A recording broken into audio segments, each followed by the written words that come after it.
Welcome back. Buffalo United artists are celebrating their 33rd season, and joining us now to talk about their newest production is Rick, Stephanie, and Paige. Thanks so much for coming in today. Thank you.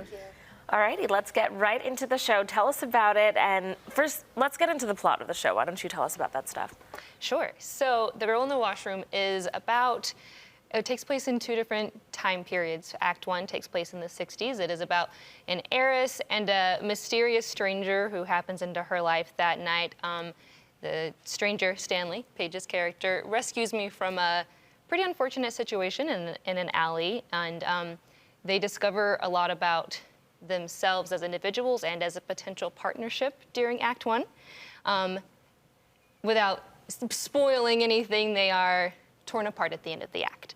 Act 2 comes back and we're in modern day, and now I am a TikToker. Paige is kind of my assistant, and we are ghost hunters. So we are investigating the ghost of my character in Act 1, who is now haunting this hotel room, where all of the action in Act 1 happens in Act 2 as well. So kind of same thing, we explore who we are as individuals and together.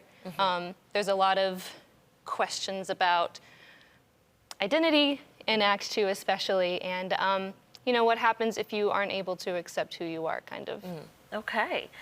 Let's get into the exciting partnership between First Look Buffalo and Buffalo United artists.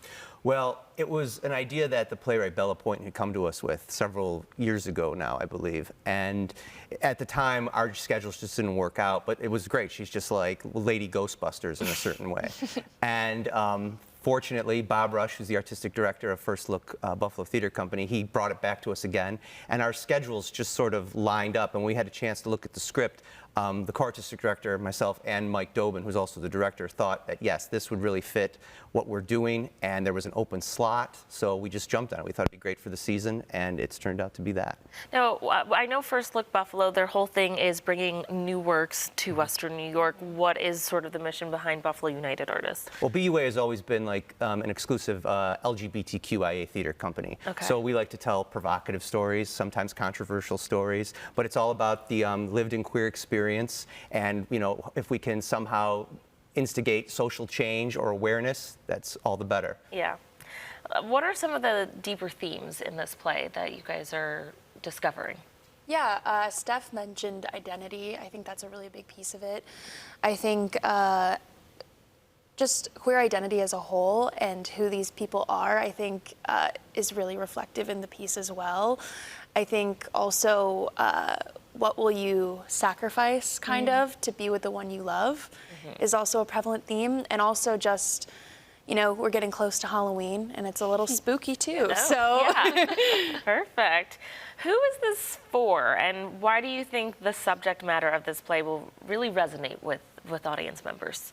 Yeah, I think this play can be for anyone. I think it's a great thing for people in the LGBTQIA community to see themselves represented on stage and in media. Oftentimes we are excluded from those. But I also think it's a great show for anyone to come see, to maybe learn something that they haven't seen before, or to just, you know, watch some great entertainment, because at the end of the day, queer stories are stories about people, and I think we can all relate to that. Yeah. Rick, tell us more about your role in bringing this production to life.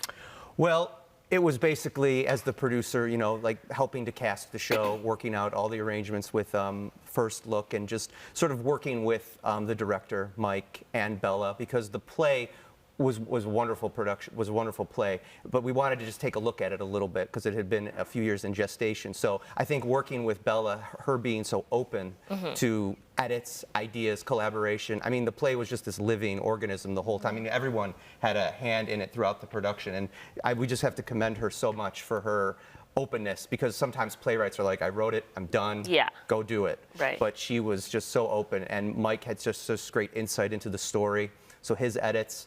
And then I was just there to kind of lend my own opinion on certain scenes and certain moments and little tweaks here and there. Now, the show actually opened last Friday, correct? Tell us how that went. Oh, it was great. You get to a point whenever you're rehearsing a play where you feel like, okay, we need some energy from an audience here. So that kind of jolt of energy from opening night was just fantastic. Great audience, and then we actually had a talk back after the performance on Saturday with the playwright. We had some great questions from the audience members. Just to really show that, okay, people are listening, they're paying attention, and to be able to give folks insight into what the production of a new script is like, and kind of that process. It's been a really great experience. Yeah. How much longer is the show running for? We are running for 2 more weekends. We have 4 shows this weekend, Thursday, Friday, Saturday, Sunday. And then the next weekend, we have just Friday and Saturday. Okay, and where are you performing? We're performing at Canterbury Woods at their Performing Arts Center. The street address is 705 There we go. Renaissance Drive, off Look Young's at that Road. collaboration, that teamwork. I love it. Off of Young's Road. It's a thank beautiful you. space. Okay, all right. Well, you got to go check it out for yourself, if nothing else, to see the beautiful space. But I think you'll enjoy what's on stage. If you'd like to view all show times and get your tickets to The Girl in the Washroom, just visit firstlookbuffalo.com. Thanks again for coming in. Thank Thank you. you.